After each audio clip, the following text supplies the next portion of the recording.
Today I want to dive in a little bit deeper to the hero's journey, how it can be used as a self-discovery tool, and how when you're watching movies, that you're just like the heroes you see up on the screen.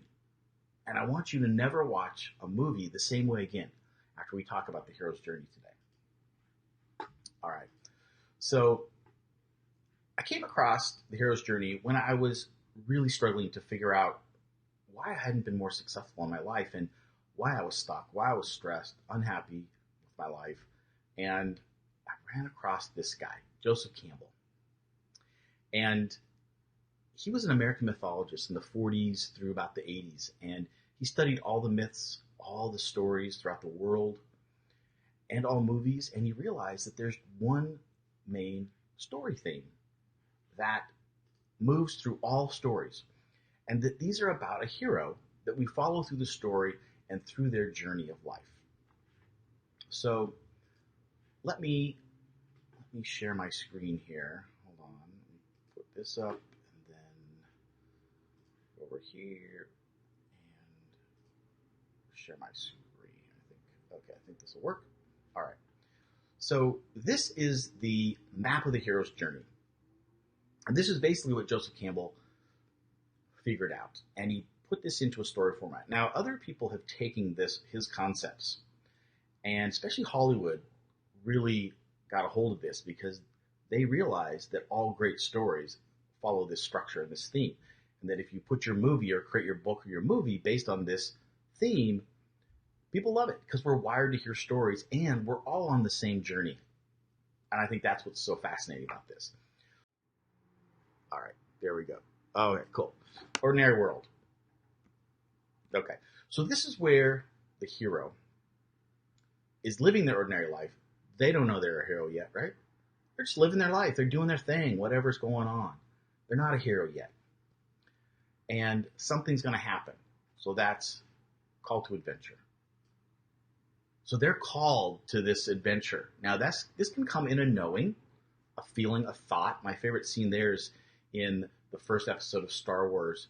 You see Luke Skywalker on the dusty planet of Tatooine, and he's a moisture farmer working for his uncle, right? And there's that scene where he looks out over the twin suns, and you hear this big music raise up, and this is Luke knowing that there's more for him in life, and he's having this calling to become a Jedi Knight and a hero of the Resistance, right?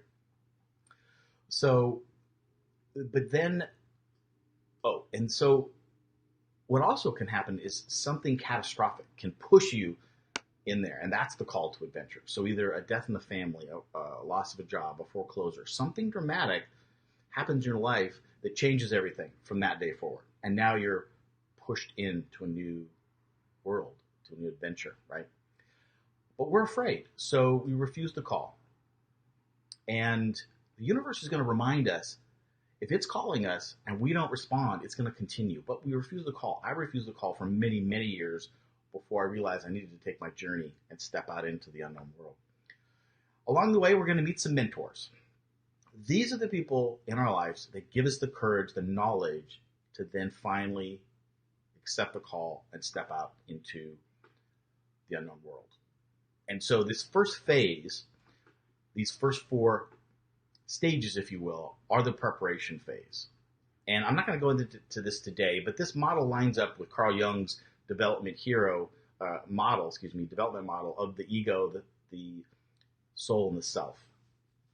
But anyways, the thing to know is that this first phase is the preparation phase. It's preparing us to take our journey. So then in stage 5, we cross the threshold, and now we're in what's called the special or unknown world. So we started in the ordinary world right here, and we progressed through this first part of preparation now into the special or unknown world.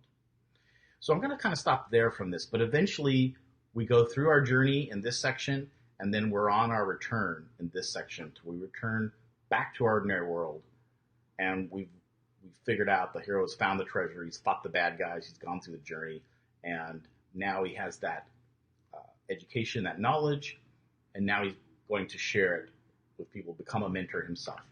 Okay, so what does this mean? All right, and how can we use it?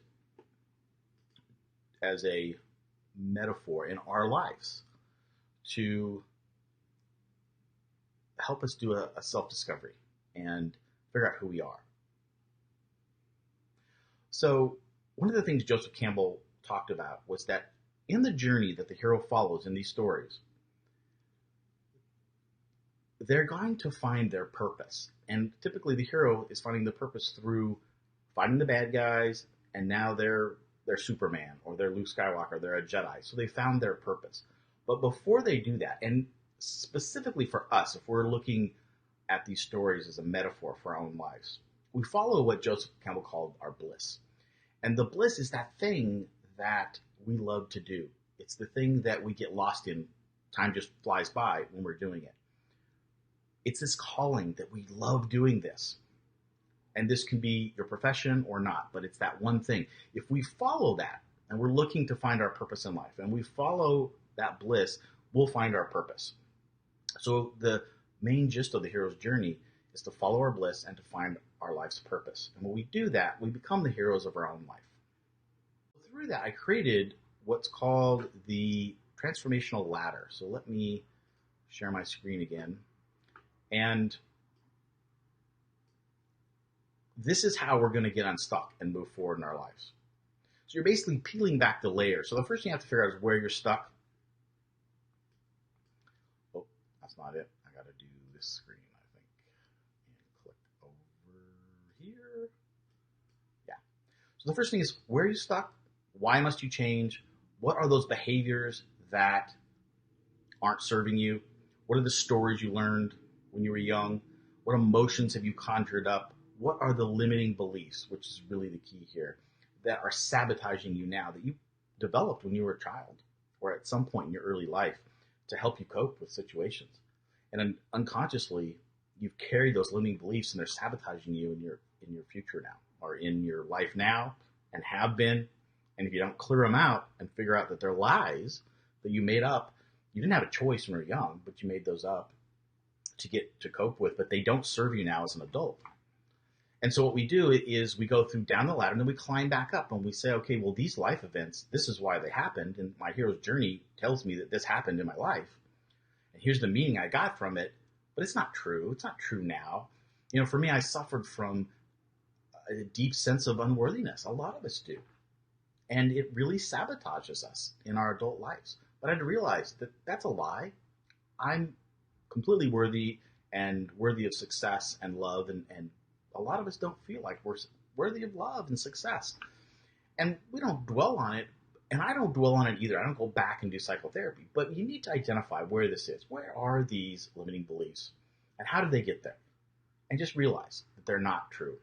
And we climb back up, and we get new behaviors, new stories, and we create a new you. Where do I want to be? What do I want to do? How do I want to feel? And when we do that, then we put these into powerful visualizations that I've learned from different mentors, but primarily from Joe Dispenza, on how to visualize and conjure up the emotion of who we want to be and what we want to be in the future. And so I walk clients through that. It's really, really powerful. All right. So, recap briefly. So if you want to know more about the hero's journey, just Google hero's journey. You can check out, there's a lot written about it. And the idea to leave you with is that the movies that you see, you're just like the heroes there. Watch them as they progress through the different stages. And at the end, they come back and be mentors. And you're the same way. So put yourself into those heroes' shoes, and it'll give you an idea of your life and how everything that happened in the past has made you who you are today. Now, of course, we're not fighting supervillains, and we're not fighting dragons, but we're fighting our internal fears, our internal metaphorical dragons. And if you can get that concept, it's powerful, because it's like we all have fears. We all have things that we are afraid of and don't want to do, and that hold us back. And if we realize it's just like the heroes in the movie, we can get through these. And I can help you get some techniques, and lots of people out there, therapists and books. I just encourage you to find the mentors that can help you face your fears and move forward. All right, so let me just wrap up again. I've got a little workbook, a little ebook at herobook1.com. Let me throw that back up here. And it'll give you some of the exercises we talked about here today. And I really hope that you take advantage of looking at those, figure out where you're stuck, why you need to move forward. And tune back into some more Hero Life Lives. I love just kind of getting some of my book and some of my content out here, and I hope you resonate with that. And if you liked any of this, like it, share it with people. That always helps Facebook push the video out so more people can see it. Anyways, thanks for joining. If you have any questions, shoot me an email, PM me, text me, and I'd love to hear your feedback. So for now, thanks for tuning in, and we'll see you on the next Hero Life.